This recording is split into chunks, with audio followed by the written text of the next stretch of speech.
Kita mulai? Okey, kita mulai. Bismillahirrahmanirrahim. Assalamualaikum warahmatullahi taala wabarakatuh. Alhamdulillah, alhamdulillahilladzi hadana li hadza wa ma kunna linahtadiya laula an hadanallah. Wassalatu wassalamu ala Rasulillah wa ala alihi wa sahbihi wa man walah. Rabbi shrah li sadri wa yassir li amri wahlul 'uqdatam min lisani yafqahu qawli. Subhanaka la ilma lana illa ma 'allamtana innaka antal alimul hakim. La haula wala quwata illa billahil aliyil azim. Yang dihormati lagi saya muliakan tuan-tuan, puan-puan, sahabat-sahabat yang dikasihi sekalian. Alhamdulillah, syukur kepada Allah Subhanahu Wa Taala kerana Allah telah menggerakkan hati kita di bulan yang mulia ini, iaitu bulan Ramadan, untuk kita berada di dalam majlis ilmu, iaitu majlis yang mulia, iaitu Taman Syurga ini, insya-Allah. Saya kira saya nak mulakan dengan ucapan tahniah dan syabas kepada tuan-tuan dan puan-puan. Bukan mudah untuk memberi ruang masa bagi sesuatu yang tidak dilihat manfaatnya dengan mata kasar. Ya, tetapi hanya dapat dilihat manfaatnya majlis ilmu dan barakah dalam bulan Ramadan ini melalui pandangan mata hati, basirah. Hanya orang-orang yang yakin kepada Allah, yang yakin kepada hari akhirat saja dapat mengorbankan masa, mengorbankan tenaga dan sedikit wang ringgit untuk kita mendapat sesuatu yang lebih berharga daripada dunia dan segala isinya. Selai rumput di syurga, selai rumput di syurga lebih bermakna daripada seluruh dunia dan isinya. Kerana seluruh dunia dan isinya ni akan musnah, tetapi selai rumput di syurga itu akan kekal abadi dan akan terus menghijau di dalam syurga yang kekal abadi itu.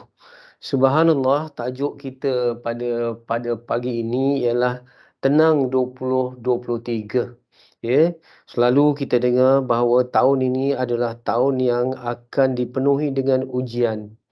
Subhanallah, katanya tahun ini ekonomi akan merosot, kesihatan mental akan teruji, emosi akan tidak stabil, keadaan stres, dan juga lain-lain, ketidakstabilan jiwa akan berlaku. Sebenarnya bukan tahun 2023 saja. Tahun-tahun yang sebelumnya, tahun-tahun yang akan datang tetap akan ada ujian dengan sendirinya. Sebab selagi hidup, selagi itulah kita diuji. Cuma pada tahun 2023 kata dijangkakan mengikut kajian, kata ada ujian-ujian dalam bentuk kesusahan. Tetapi apabila kita memahami ajaran Islam, kita memahami didikan Allah Subhanahu Wa Taala, ujian ini bukan saja dalam waktu susah, tapi ujian ini waktu senang pun ujian. Katalah tahun 2023 ini ekonomi bagus.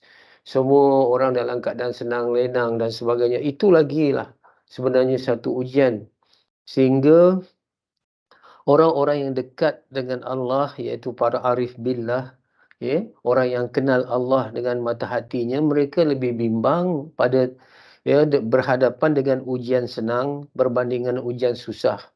Jadi kerana ujian senang ini boleh melalaikan kita, boleh mengalpakan jiwa kita. Kita dalam keadaan ghaflah, lalai apabila diuji dengan senang. Tetapi bila Allah datangkan ujian-ujian yang susah, itulah masanya untuk kita ingat kepada Allah. Sebab sama ada dengan rela ataupun dengan terpaksa. Subhanallah. Dunia akan sentiasa diuji dan sentiasa akan ada kebuluran, sentiasa akan ada kesakitan, kematian dan juga penderitaan dalam hidup ini. Kalau kita tengok, baca sejarah Siddhartha Gautama Buddha, dia seorang yang dibesarkan dalam istana. Tak pernah lihat orang kelaparan, tak pernah lihat penderitaan dan sebagainya. Tapi satu hari dia keluar daripada istana, dilihat semua penderitaan-penderitaan. Rupanya di luar istana ni barulah dia nampak ada orang kebuluran, ada orang yang sakit, ada orang yang melarat, miskin dan sebagainya. maka fitrahnya dijentik daripada dalam, dia mencari jawapan kenapa semua ini berlaku. Maka waktu itu hanya bersandarkan fitrahnya, inginkan kebaikan, dia melalui kembara rohani katanya, akhirnya dia bertemu dengan jalan nirwana, misal kata. Itulah yang menyebabkan akhirnya agama Buddha. Tetapi dalam Islam, ya, Allah telah memberi jawapan, ya, kepada penderitaan-penderitaan, kesakitan-kesakitan yang kita alami. Jadi kita dalam Islam beruntung kerana bukan sahaja kita ada fitrah, tapi kita ada hidayah. Ya, kalau orang di luar tu, dia mencari kebenaran berdasarkan fitrah semata-mata. Sebab itu kadang-kadang dia berjumpa, ya, sesuatu yang belum sempurna. Ya. Tetapi bila kita di dalam Islam, kita ada fitrah yang dipandu oleh hidayah. Ya, sebab itu kedatangan Rasulullah sallallahu alaihi wasallam, ya, yang ditegaskan oleh Rasulullah sallallahu alaihi wasallam sendiri, innama buistu liutammima makarimal akhlak. Sungguhnya kata Rasulullah, aku diutuskan untuk menyempurnakan akhlak manusia. Fitrahnya dah ada tetapi belum sempurna. Bila datang Rasulullah bawa Al-Quran, ya, yang datang daripada Allah, bawa sunnah, maka sempurnalah, ya, akhlak manusia itu. Subhanallah, kadang-kadang hati kita juga, itu dari segi falsafahnya. Tetapi dari segi hati kecil, kita pun apabila teruji, kita juga tertanya-tanya pada hati. Kenapa ujian ini datang bertubi-tubi? Ya, mengapa ujian silih berganti dalam kehidupan?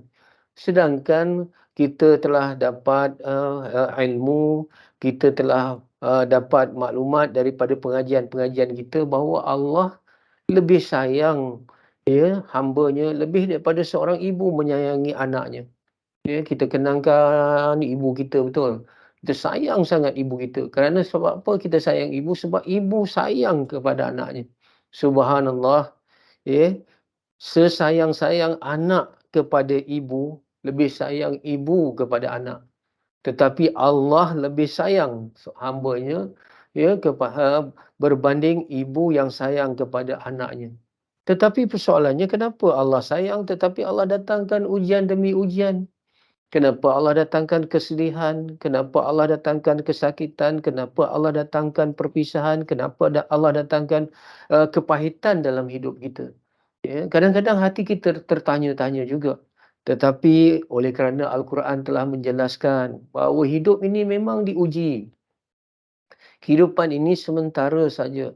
Ada satu kehidupan yang hakiki dan abadi di hari akhirat nanti. Jadi dunia ini darul bala wal imtihan. Ya, kita melalui peperiksaan, dewan peperiksaan. Kita dah katakan selalu nak masukkan ke dalam hati. Ya, subhanallah, hanya apabila kita lulus ujian ini sebagai hamba-Nya, maka kita akan dapat, ya, satu kedudukan di hari akhirat, iaitu dalam syurga yang tidak ada penderitaan langsung. Tidak ada kesakitan, tidak ada kesedihan, tidak ada kematian, tidak ada perkara-perkara yang pahit. Supaya apa? Ya, supaya kita tahu hakikat kehidupan ini. Ya, dunia ni pasti ada kekeruhannya. Dunia ini mesti ada kekeruhannya. Jadi, kalau kita tanyakan kenapa ada penderitaan, ya, saya ingin menjawab, seorang pernah bertanya kepada seorang ulama, kenapa Allah ciptakan syaitan? Kenapa Allah ciptakan syaitan? Ulama tu menjawab, ya, supaya semakin kuat manusia bergantung kepada Allah. Jadi syaitan, kenapa ada syaitan? Supaya manusia ni kuat bergantung, semakin kuat bergantung kepada Allah Subhanahu Wa Taala. Jadi begitu juga, kenapa Allah jadikan ujian? Kenapa Allah jadikan kesedihan? Supaya kita semakin kuat bergantung kepada Allah. Jadi jangan kita lalui hidup ini dengan sendiri. Tahun 2023 ke, tahun 2024 ke, 25 ke akan datang, kalau usia kita panjang, subhanallah, tarbiyah atau didikan kita ialah sebenarnya adalah untuk kita bergantung kepada Allah Subhanahu Wa Taala. Ujian ini akan menguatkan kita.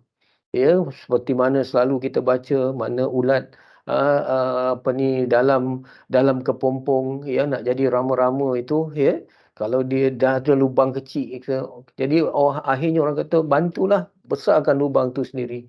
Tapi akhirnya bila dia jadi rama-rama, kakinya tak kuat, kepaknya tak kuat, akhirnya mati. Jadi ujian ini menguatkan kita sebenarnya. Subhanallah, istimewanya bila bulan puasa, puasa artinya siam, siam itu artinya menahan. Subhanallah, ada persamaan antara puasa dengan kesabaran. Ya, sebab kalau kita lihat kesabaran itu adalah menahan. Arti sabar itu ialah menahan. Puasa juga menahan. Sebab tu bulan puasa ialah bulan untuk kita membina kesabaran. Selalu kita dengar ada hukama yang berkata bahawa sabar itu separuh daripada iman dan puasa itu separuh daripada sabar. Ha. Okay, saya ulang sekali lagi bahawa puasa sabar itu separuh daripada iman, manakala sabar itu separuh, puasa itu separuh daripada sabar. Artinya mungkin kita boleh katakan secara matematiknya lah bahawa puasa ini 1/4 daripada keimanan kita.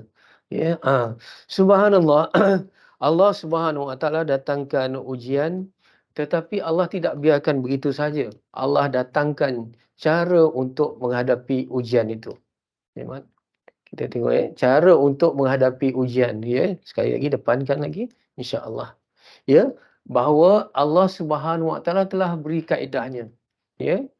Kalau kita lihat seperti umpama bisa ular, kalau kita tengok bisa ular tu di situ bisa, di situlah penawarnya. Jadi Allah Subhanahu Wa Taala datangkan ujian, Allah juga turunkan penawar pada ujian itu. Selalu kita dengar ayat ni. Auzubillahi minasyaitonirrajim, wasta'inu bis-sabri was-salah wa innaha lakabiratun illa 'alal khashiin, iaitu dan mohonlah pertolongan kepada Allah dengan sabar dan solat. Dan solat itu sungguh berat kecuali bagi orang yang khusyuk, orang yang tunduk akur kepada Allah Subhanahu Wa Taala. Jadi selalu kita dapat bahawa bila kita diuji, kita perlu berdepan dengan 2 S. Sabar dan solat. Dan kedua-duanya berkaitan dengan iman. Kedua-duanya berkaitan dengan iman.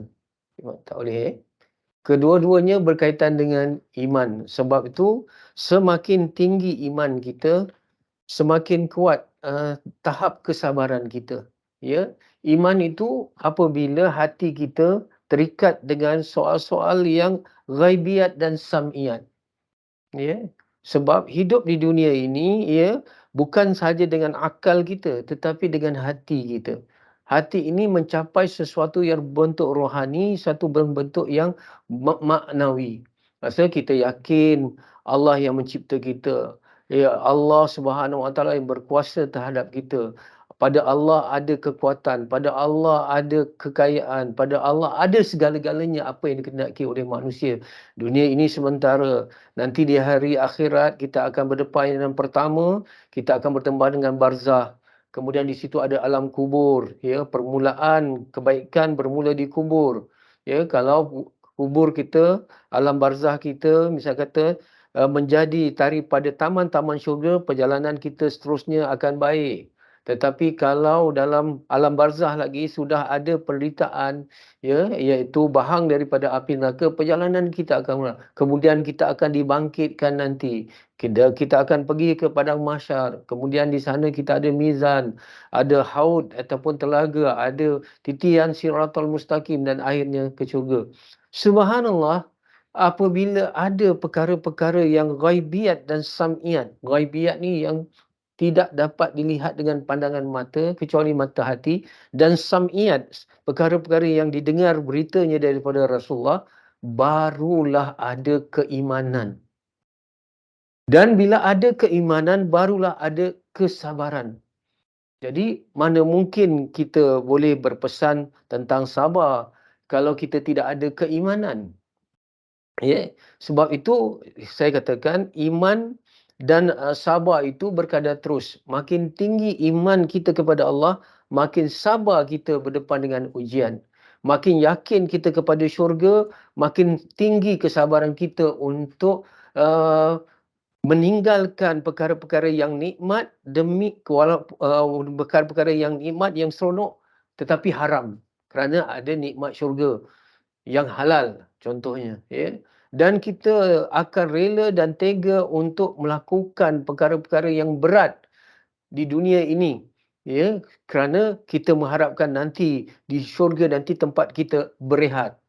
Ini semua soal dalaman, soal keimanan kita kepada Allah Subhanahu Wa Taala. Sebab itu kadang-kadang subhanallah, ya, apabila kita tidak ada iman ataupun iman kita lemah, orang berpesan sabar kepada kita. Sabar itu jadi ucapan-ucapan yang klise saja. Ya, kalau kita ditimpa masalah, orang datang kepada kita, sabar. Kalau orang lain pula ada masalah, kita pula pesan pada orang sabar. Sabar ya atas kehilangan ini, sabarlah atas penyakit ni, sabarlah atas ujian yang menimpa kamu. Tetapi sabar itu hanya ucapan di surface saja, tidak masuk ke dalam hati. Kerana apa? Pesan sabar hanya akan memberi kesan apabila ada radar yang di dalam hati yang boleh menangkap isyarat pesan sabar itu. Okay. Misal katalah kita ada handphone, betul ke? Tak ada handphone tapi tak ada line.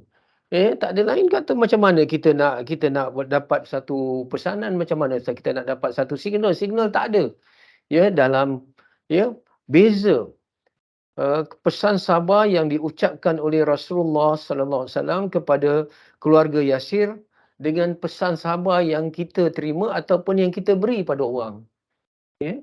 Tengok ya ketika Sumayyah berdepan dengan saat kritikal lah, ya, diambang kematian, diseksa dengan begitu dahsyat. Suaminya Yasir dan anaknya Ammar, Rasulullah lalu di tepi mereka, tapi Rasulullah tidak berdaya membuat apa-apa. Rasulullah tidak ada kekuatan. Tetapi apa yang dipesankan oleh Rasulullah, sabar bagi keluargamu Yasir, bagimu syurga. Sabar keluarga Yasir, bagimu syurga. Ya, sabar itu dikaitkan dengan syurga. Syurga itu apa? Iman kepada Allah. Jadi tepuk dada tanyalah hati kita. Ya, kalau tuan-tuan dan puan-puan seperti mana saya juga, saya manusia diuji, subhanallah. Tuan-tuan juga manusia yang diuji. Jadi ada masa-masanya kita kena bercakap ke dalam diri kita. Masalahnya kadang-kadang kita selalu bercakap tentang Tuhan, tetapi kita tidak bercakap kepada Tuhan. Kita cakap tentang Tuhan dulu. Tuhan sayang orang yang sabar, Tuhan uji kita, Tuhan. Kita bercakap tentang Tuhan, tetapi kita tidak bercakap kepada Tuhan. Ya, jadi bila kita diuji, urut dada, hati kita tanya, ya Allah, ini ujian daripadamu, ya, aku terima sebagai hamba, begitu ya. Jadi dan kita kaitkan mudah-mudahan ini menjadi penghapusan dosaku yang banyak supaya nanti engkau balas bukan dia di akhirat tapi engkau kenakan di dunia sebagai tebusan agar aku tidak diseksa di dalam neraka kelak. Ya Allah, aku kehilangan nikmat ini. Mudah-mudahan kehilangan nikmat ini sebagai ujian supaya mengingatkan aku akan nikmat syurga. Semua kaitkan dengan syurga. Semua kaitkan dengan neraka. Semua kaitkan dengan cinta Allah. Semua kaitkan dengan takut kepada Allah. Dalam bulan puasa tu pun begitu juga. Sebab tu dikatakan man shoma Ramadan imanan wa ihtisaban ghufira lahu ma taqaddama min dzambih. Apa maksudnya? Barang siapa yang berpuasa dan dalam satu hadis yang lain, man qama Ramadan, siapa yang bangun malam dalam bulan Ramadan, qiyam. Ya, tetapi sama, imanan wahtisaban. Iman tu dengan iman, wahtisaban itu dengan pengharapan pahala. Pengharapan pembalasan yang baik. Ya, subhanallah, ada setengah orang kata kita buat saja kerana Allah. Tapi janganlah mengharap apa-apa, tak ikhlas pula. Tidak, bukan begitu. Kita memang ikhlas, cuba ikhlas kerana Allah. Dan syurga itu diperintahkan oleh Allah untuk kita raih. Dan neraka itu adalah tempat yang Allah perintahkan untuk kita hindarkan. Jadi, kalau kita beribadah dalam konteks ini berpuasa, dengan keyakinan kepada Allah dan pengharapan kepada ganjaran-ganjaran yang datang daripada Allah dan juga kita mengharapkan betul-betul penghapusan daripada dosa-dosa, takut kita terjun ke neraka. Ini semua dapat kita lalui Dengan apa? Adanya iman. Bila ada iman, baru ada pengharapan. Kalau tak ada iman, takkan ada pengharapan. Ya. Sekarang kita dengar para asatizah bercakap tentang satu amalan wajib digandakan 70 kali. Nanti ada satu malam di bulan Ramadan ini, malam Al-Qadar, yang lebih baik daripada 1000 bulan, contoh. Kemudian doa mustajab menjelang berbuka puasa. Istighfar yang mustajab menjelang sahur, contoh. Macam-macam kita dengar fadilat Ramadan. Tapi kalau kita tidak ada iman, kita tidak akan mengharap ganjaran-ganjaran itu. Contoh saya katakan setiap kali ada versi handphone, saya dengarlah Apple yang baru ni, dululah orang akan berduyun-duyun, berobot-robot, berbaris untuk beli handphone Apple yang terbaru, betul ataupun dulu saya ada dengar tentang fashion tudung daripada seorang artis dia bila jual tu semua orang sampai pengsan-pengsan berebut. Sebab nak tudung yang bukan nak menutup aurat sangat tu, nak fashion menutup menutup aurat tu, fashion tu dikejar sebagainya. Kenapa?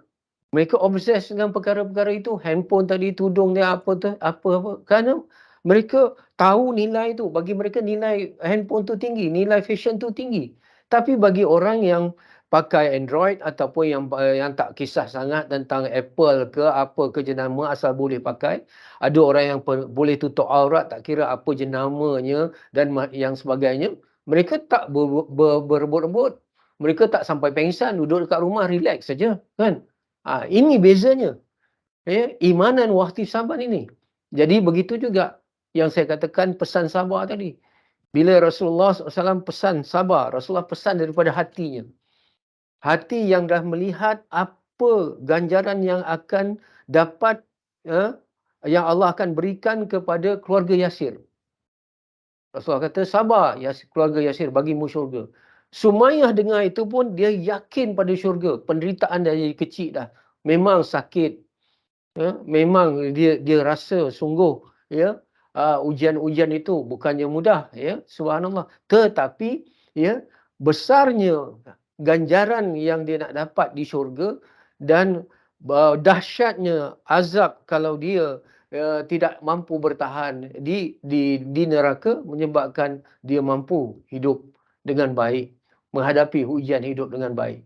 Sebab itu saya katakan besar pesan pada diri saya itu, bila pesan sabar ni ada tak satu feel dalam pesan sabar ni. Kalau dalam pesan sabar tu adalah ucapan-ucapan yang klise saja, yang biasa-biasa saja, itu menunjukkan iman di dalam hati kita tak kuat.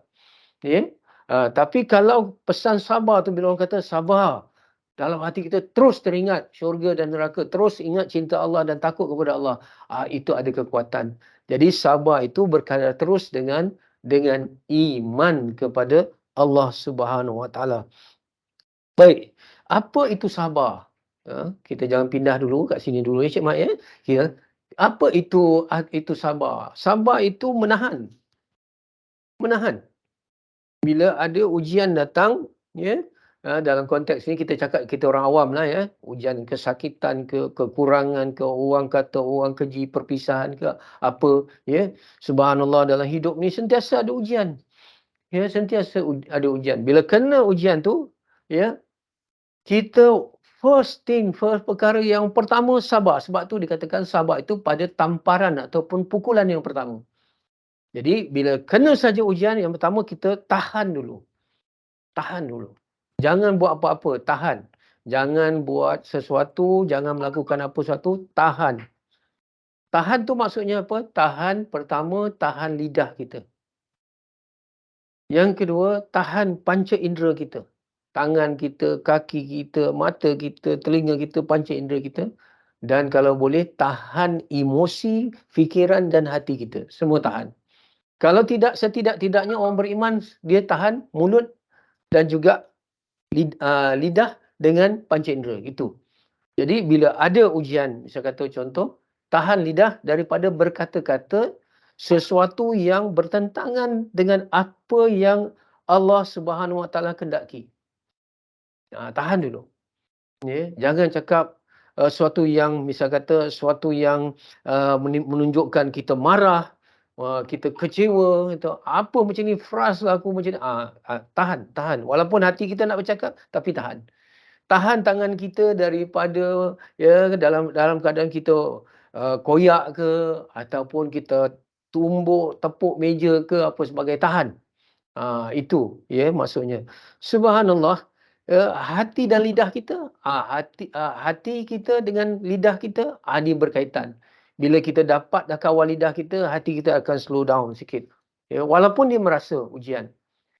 Eee, se Sebenarnya saudara-saudari yang dikasihi sekalian, orang yang diuji, ya, hati yang diuji mesti ada rasa sedih. Mesti ada rasa sedih. Tak ada orang yang kebal.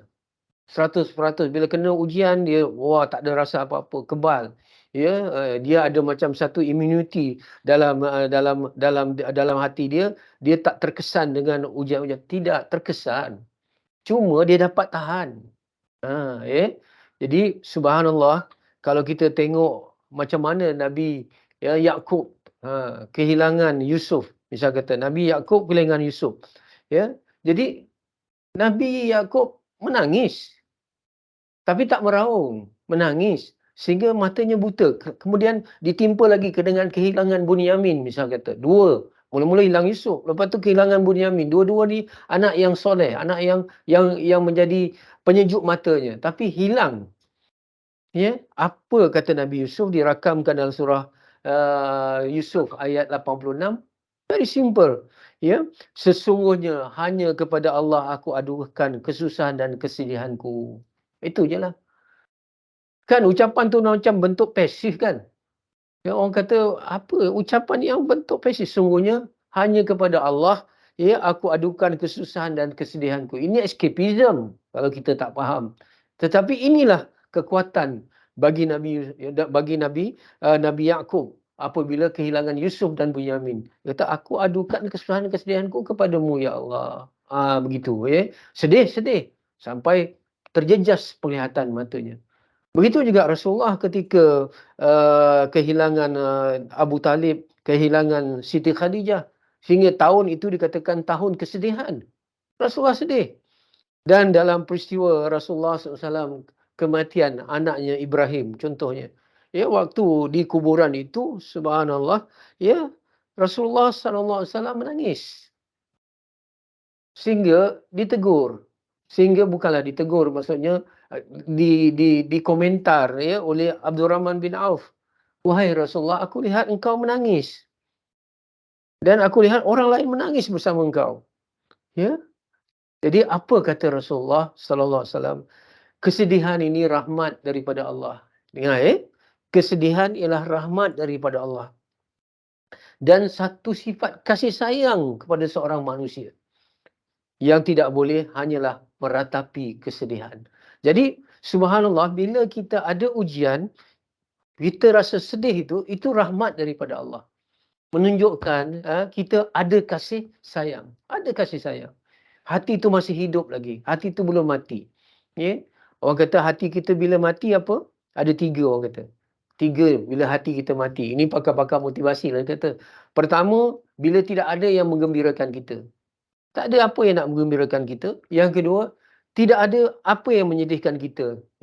Yang kedua, tak ada apa yang gembirakan kita, tak ada apa yang menyedihkan kita. Dan yang ketiga, tidak ada apa-apa yang kita boleh nak perjuangkan dalam hidup. Ini orang yang sudah mati. Orang yang mati.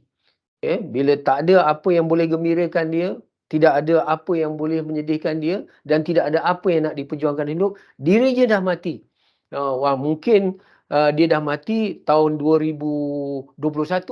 Cuma 2023 baru mati jasad dikuburkan. Tapi dia dah 2 tahun mati dah. Ya, ini. Jadi selagi kita ada hayat, bila kita diuji mesti ada rasa sedih kerana ada kasih sayang. Ya. Cuba kita lihat tadi Nabi Yakub bila kehilangan Yusuf. Bagaimana Nabi Ayub? Nabi Ayub, subhanallah, isteri meninggalkan dia, anak-anak semua meninggal. Ya. harta benda semua hilang, selai sepinggang dengan dia sakit. Apa kata Nabi Ayub? Ya, ketika dia berdoa dan merayu kepada Tuhannya, Allah rakamkan ya dalam surah Al-Anbiya ayat 83-84. Tadi bila Nabi Yakub kata sungguhnya hanya kepada Allah aku adukan kesusahan dan kesedihanku.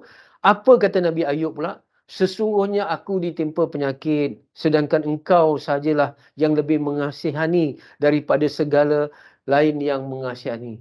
Itu kata Nabi Ayub. Ya, aku sedang ditimpa penyakit, ya Allah. Engkaulah yang mengasihani dan lebih kasihan belas daripada segala yang mengasihani. Kalau isteri aku kasihankan aku, engkau lebih kasihan aku daripada isteriku. Siapa-siapa yang kasihankan aku, engkau lebih kasihan. Jadi rupa-rupanya ya, apa yang ditunjukkan sebagai teladan oleh Nabi Ayub, yang ditunjukkan oleh Nabi Yakub, yang ditunjukkan oleh Sayyidul Mursalin Nabi Muhammad sallallahu alaihi wasallam, bila berdepan dengan ujian, pertama belum doa lagi, iaitu apa? Munajat. Ni ya, munajat.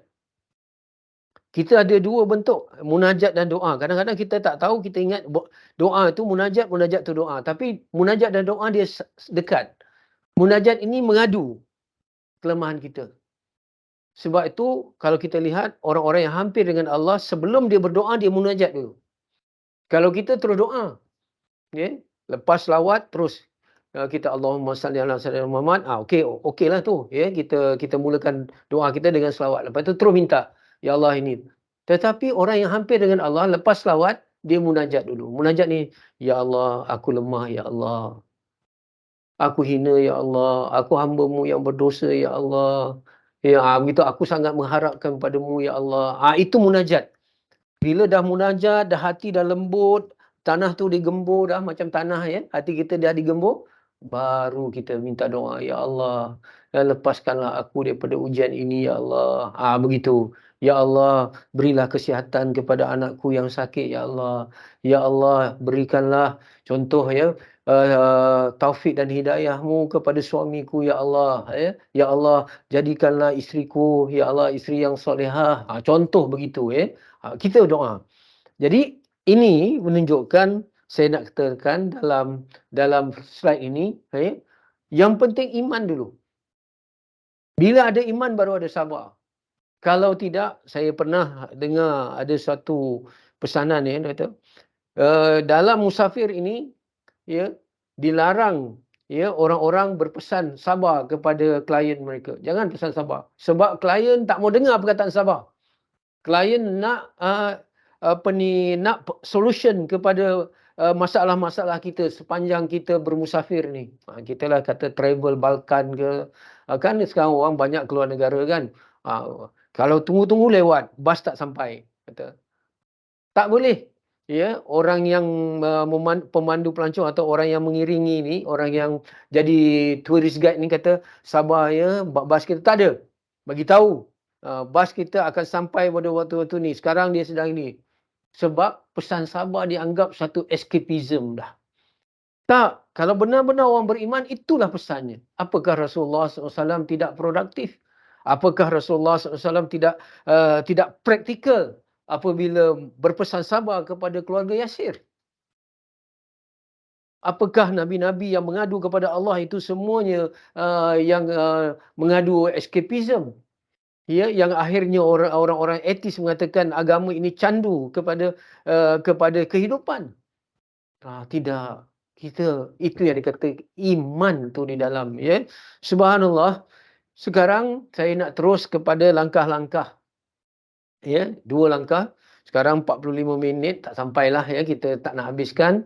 Saya bukan tak habis tu saja nak bagi tuan-tuan bergantung, tidak, ya. Sajak daripada dulu Fitrah Perkasa dan sahabat-sahabat saya termasuk saya sendiri tidak mengajar, ya, orang yang mendapat perkhidmatan dakwah kita ataupun tarbiyah kita, training kita bergantung kepada kita. Tak, ya. Kalau mereka dah dapat ilmu, mereka dah dapat panduan, carilah ilmu di tempat lain. Ya. Kita tidak mengajak kepada diri. Kita tidak mengajak kepada kumpulan. Ya. Kita mengajak orang bila dia dah pandai, bila dia dah tahu kepentingan ilmu, dia tahu dah kepentingan didikan, tarbiyah dan sebagainya, dia boleh cari macam-macam sumber. Subhanallah, kita tidak mengikat. Baik, sekarang 9 langkah untuk sabar. Ke depan Cik Mat, ya, 9 langkah untuk sabar. Ya, pertama, ya, kedua, ketiga, keempat sampai 9. Ini yang dikatakan, ya, langkah-langkah untuk sabar. Jadi bila sekarang mudah-mudahan nanti selepas dengar kuliah ni, bila datang pesan sabar, kita ingat 9 langkah ni. Baru bermakna. Dan kalau kita bagi panduan kepada orang, sabarlah. Bila orang tu macam terkebil-kebil, orang tu menangis lagi, kita duduk kejap, kita explain poin-poin ini. Okey, yang pertama Cik Mat, Yang pertama, bila kena pada tamparan pertama, allazina iza asabathum musibah qalu inna lillahi wa inna ilaihi raji'un. Pertama Ustaz ucapkan istirja. Ini Al-Quran bagi tahu. Istirja ni apa dia? Inna lillah wa inna ilaihi raji'un. Maksudnya ialah sungguhnya kami ini milik Allah dan kepadanya kami akan dikembalikan. Tak kiralah ujian tu besar ke, sederhana ke, kecil ke, ya, ucapkan innalillah. Sehingga para sahabat diberitakan kalau tali kasut mereka putus pun mereka kata innalillah wa inna ilaihi raji'un. Kita tengok kan maknanya Cik Mat? Ya, itu. Maksudnya apa? Sebab itu kita kena faham Al-Quran. Kalau kita tak faham Al-Quran, kita dengar macam ni saja, contohnya, kita tidak akan dapat menghayati. Sebab tu kena belajar tafsir. Kena belajar tadabbur. Contohnya, dalam bulan puasa ini, kita khatam Quran. Bagus. Tapi ada pandangan para ulama antara keutamaan khatam dengan tadabbur. Ya. Ada yang mengatakan lebih banyak khatam lebih baik dalam bulan puasa ni. Tapi ada pandangan para ulama tak khatam pun tak apa, tapi tadabbur yang penting kerana Al-Quran untuk difahami. Ya, sebab Al-Quran untuk difahami dan untuk diamalkan. Fudail bin Iyad rahimahullah taala berkata, ya, dia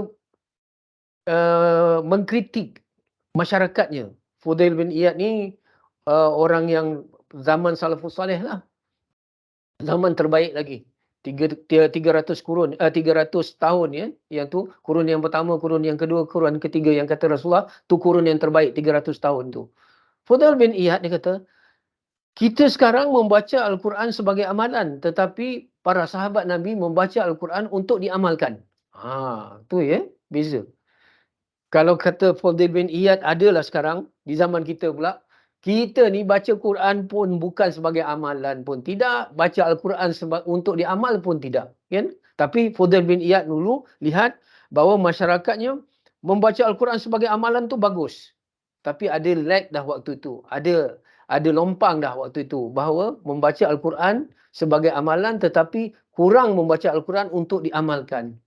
Kalau kita sekarang membaca Al-Quran sebagai amalan pun kurang, membaca Al-Quran untuk diamal pun kurang.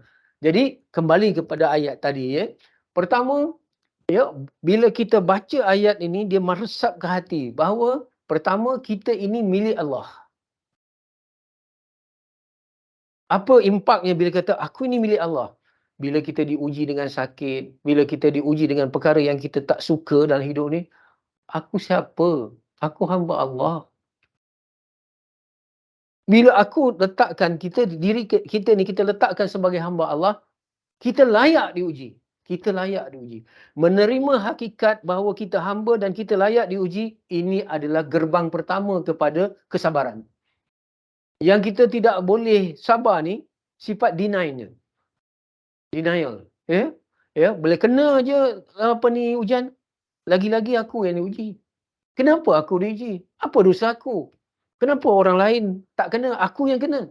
Saya kata. Dia mempertikaikan dalam hatilah, dia tak cakap di luar. Dia kata why me? Kenapa aku? Ya, sedangkan kalau sebagai hamba kita boleh cakap why not? Kita sebagai hamba, betul? Ini penting. Rasa kehambaan. Jadi Dalam ucapan istirja ini kalau kita memahami Al-Quran, para mufassir dia akan beritahu, innalillah ni maksudnya kita ni milik Allah, kita ada rasa kehambaan, jadi kita diuji, di apa-apakan aku hambanya.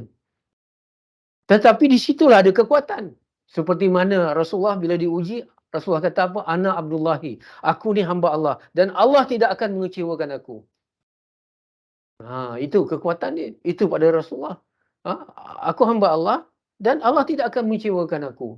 Ya, jadi kita kata innalillah dan sesungguhnya kepadamu kami akan dikembalikan. Oh, rupa-rupanya ujian ni sikit.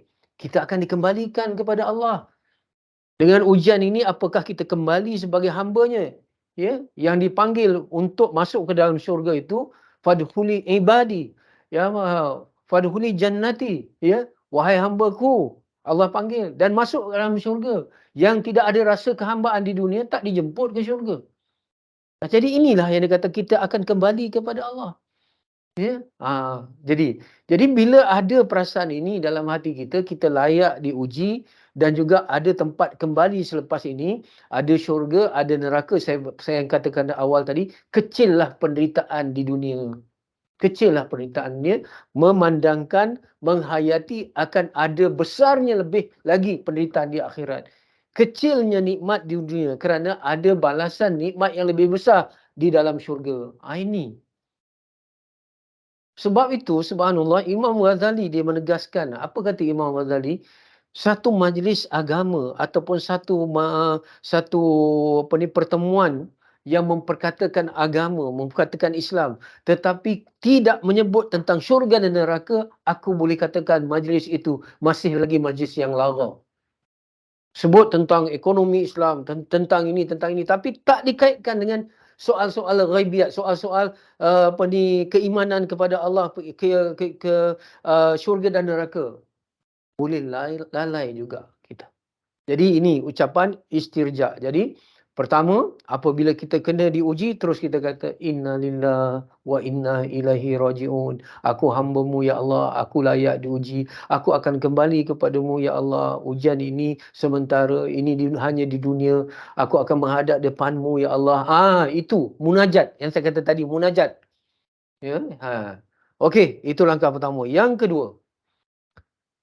kedua ia berkaitan dengan tauhid, iaitu kita kenal Allah yang Maha Baik.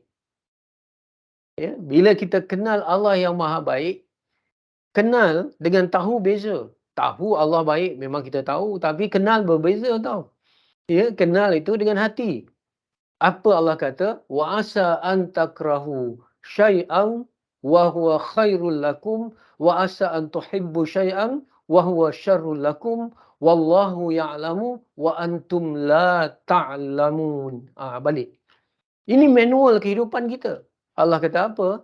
Ya, subhanallah, ya, tetapi boleh jadi kamu tidak menyenangi sesuatu padahal itu baik bagi kamu, dan boleh jadi ya kamu menyukai sesuatu padahal itu tidak baik bagi kamu. Allah mengetahui sedangkan kamu tidak mengetahui. Oh, kita nak sangat ya kita ada anak, Allah tak bagi anak. Rupa-rupanya itu baik bagi kita. Kenapa? Bukan senang nak mudah, bukan mudah nak nak didik anak. Tengok baru-baru ni surat khabar ceritakan ada bulan puasa ke ya? Baru ni Cik Mat kerana anak yang drug addict pijak muka mak dia nak buka puasa. Masa nak buka puasa tu ada lagi satu kes ya, pukul ayah dengan kerusi menjelang buka puasa. Oh, bila kita tengok aku tak tahu. Ya, tetapi aku nak anak sangat tapi tak ada anak. Oh, bukan senang nak didik anak jadi ni. Allah akan tanya. Kalau kita sebagai ayah, lagi payah. Di padang mahsyar dah lepas tanya tentang diri kita, habis semua selengkap, luar dalam, ya, Allah tanya tentang isteri. Dah tanya pula tentang isteri, tentang anak. Kalau anak ada seorang. Lepas tu anak yang kedua pula, anak yang ketiga dah bagi didikan agama. Oh, Allah tahu. Allah tak bagi anak. Contoh. Kemudian, Allah tak bagi anak. Supaya apa? Supaya aku mengasihi anak orang lain. Seperti anakku sendiri. Kita cari anak yatim. Kita bantu di sekolah ini, di sekolah ini, sekolah ini. Itu rupa-rupanya. Jadi, ini. Subhanallah ya. Kadang-kadang kita lahir pula sebagai seorang anak yatim. Ya, petang ni mungkin kalau saya sihat, saya nak pergi berbuka dengan anak yatim, tapi saya pesankan anak yatim ni mesti diutamakan, bukan VVIP ni duduk depan makan, bukan, anak yatim ni depan. Mungkin kalau dipanggil ataupun tidak dipanggil pun saya akan bercakap dengan anak yatim ni apa yang saya pesankan. Saya dengar, ialah alhamdulillah kamu tak ada ibu, tak ada bapa, yatim piatu. Allah dah selamatkan kamu daripada menjadi anak yang derhaka. Bukan senang. Nak jadi anak derhaka ni mudah sangat. Perkataan saja.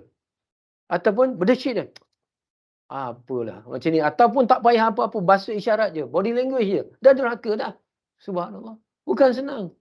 Jadi Allah jadikan kita anak yatim. Kerana apa? Allah nak selamatkan kita daripada anak derhaka. Tengok macam tu je lah. Ini fikiran orang beriman. Dia ada bukan menafikan rasional, tapi dia ada macam, kalau dalam ada psikologi dia kata reverse psychology. Kita reverse balik.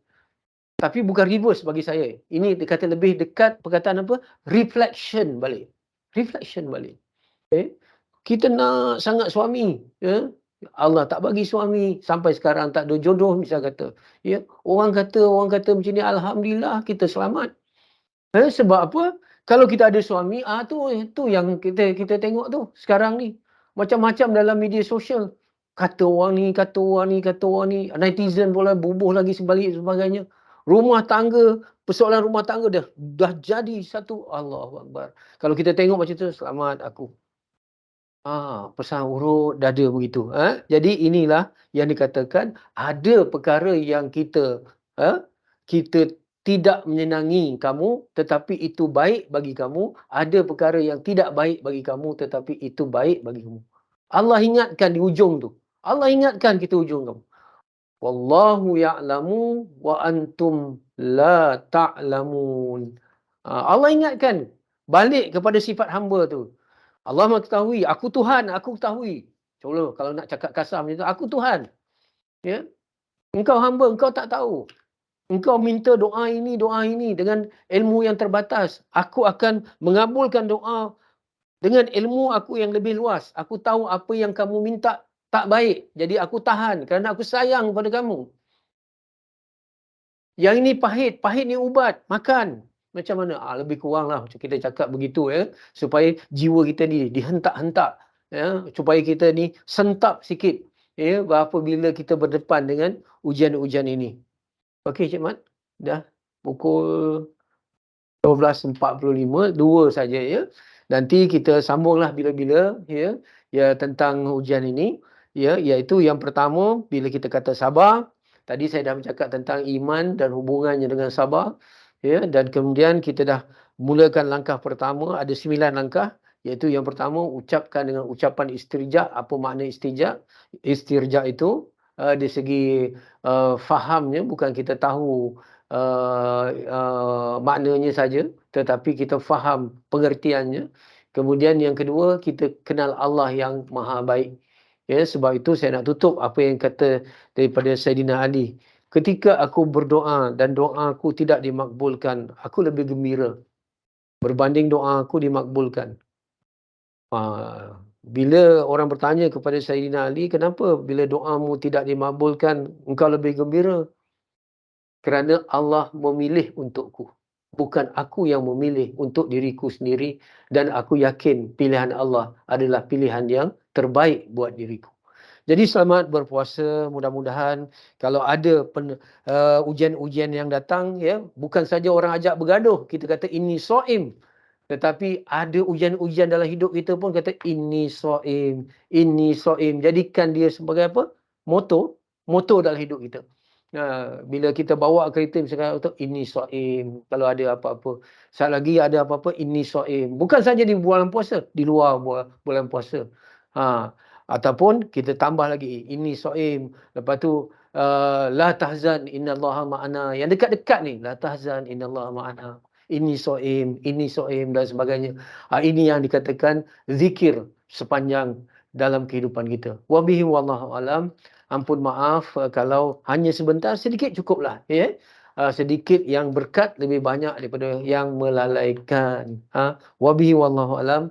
Assalamualaikum warahmatullahi taala wabarakatuh. Waalaikumsalam warahmatullahi. Waalaikumsalam. Terima kasih Ustaz. Sama-sama, sama-sama. Waalaikumsalam. Terima kasih Ustaz. Sama-sama. Terima kasih banyak-banyak Ustaz. Sama-sama Assalamualaikum. banyak-banyak juga. Syukran Ustaz. Wa iyyakum. Dah, tutup.